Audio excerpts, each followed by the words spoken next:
Hello and welcome to another episode on the Everyday Joy podcast. I'm your host, Joy Ravella.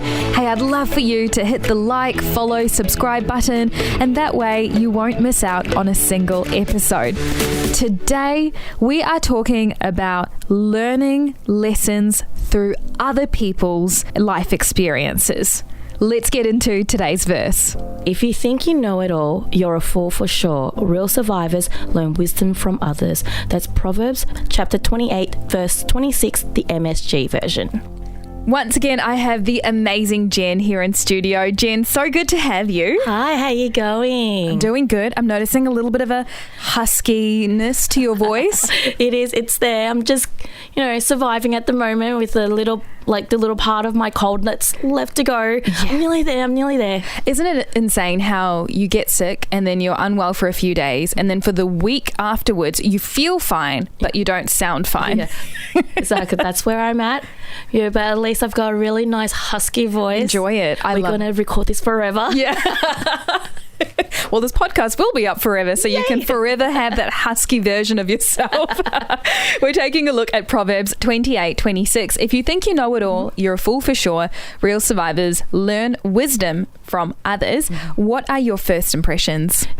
When I read this, it just really reinforces one of my strong beliefs that I always have something to learn and it's not possible to know it all. I'm always going to be silly. There's always going to be something I don't know.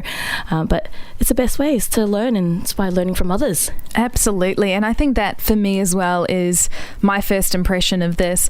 We all know that person in our life who refuses to learn, they're quite set in their ways, and that's my first impression. I think it's really important to not be so set in your ways you can't learn new things. That's a good point. What about what this verse tells you about who God is or what matters to him? Yeah, I see that God values our wisdom.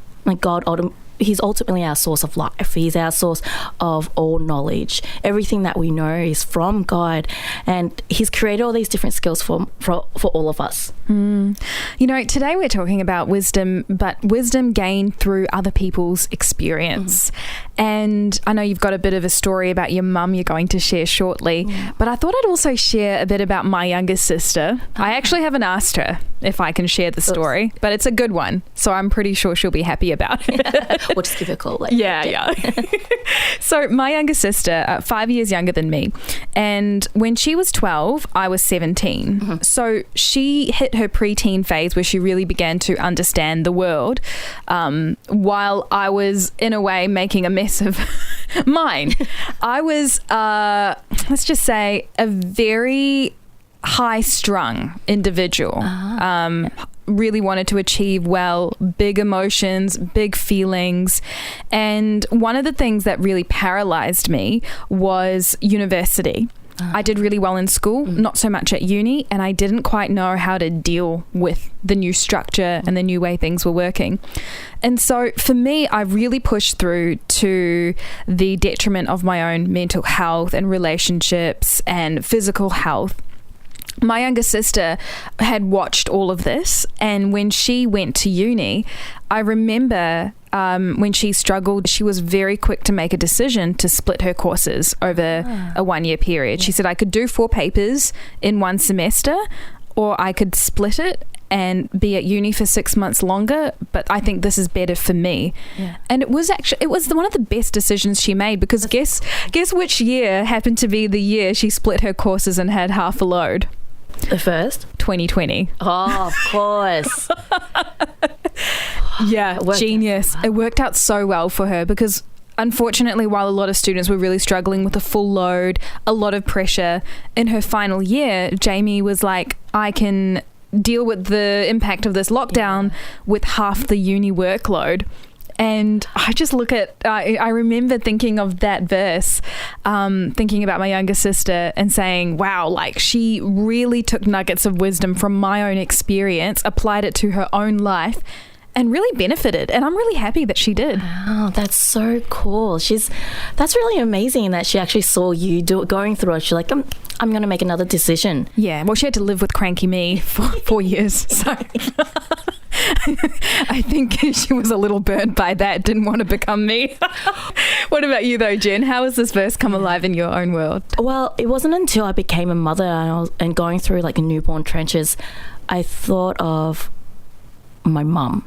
I had a more deeper appreciation for mum, because newborn trenches are no joke. You don't sleep, you don't do anything except for this child. And having gone through that, I'm like, yeah, my mum is that one person that I really admire, who's someone that I've looked up to and I've learnt from.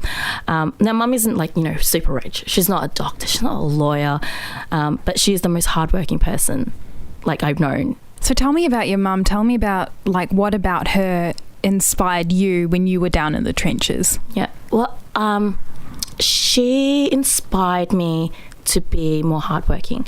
So mum gets up and she's looking after my daughter Chelsea. God bless my daughter, who is a hurricane. So mum's there looking after her, and also mum's also looking after my autistic brother. So he's low functioning. Cam is 25 years old now. He's the youngest out of three of us. And so mum's been caring since birth, pretty much. Well, he was diagnosed when he was, I think, 2 or 3. And that just opened a whole new world for mum to relearn how to parent a new child. Yeah, and I think we did talk about this in a previous episode, way back in February. So if you want to know more about Jen's journey and her brother, make sure you do listen to that. But it seems like your mum really had to relearn. She really had to rework things. And you mentioned a little bit of her schedule. She wakes up early. She looks after Charles. She looks after your brother. And she also works. Yes, she does. So after 3 o'clock when I get home or when I finish work, mum's literally goes into the car with my brother and goes straight to the restaurant. So the restaurant is a takeaway restaurant that my dad and my uncle runs, and mum works the night shifts. She's not there, she's there till like 12 o'clock at night, and then that's her whole day, just going in and out of the restaurant, caring for others. She's a true definition of hard work. She's a true definition of love for her family. And she does it, she looks after Chelsea because she wants a relationship with Chelsea. Yeah. She looks after Cam because she knows he needs that care. And she doesn't want to put him in respite. She wants to give him the true care and true love. She works at the restaurant because she cares for my dad, and she knows this is my dad's dream of owning a restaurant and to provide income for the family. I don't know who else I would have learnt this from. Mum's just a superhero to me. I want to be her when I grow up. As this verse says, Proverbs 28:26, if you think you know it all, you're a fool for sure. Real survivors learn wisdom for others. And I can see some generational wisdom here, because if your mum said to herself, I've got 2 kids, I've done this before, same formula with your youngest brother, that wouldn't have gone well at all. So she had to relearn, had to survive all over again, being an immigrant family, working a lot, having to make ends meet, starting over. I know my parents walked through that themselves, and then us watching them, learning from their wisdom. I think that is a really beautiful cycle where that wisdom and that survival story isn't wasted. Yeah, that's very true. And especially when you're an immigrant and you've come down from another country, you've got all these skills, but then you have to relearn these skills. You got to be that survivor. And God just knows us so well. He's reminding us in this verse that we always should be learning. And I looked around and I realized it was my mum who I was learning from. I wonder who that is for you.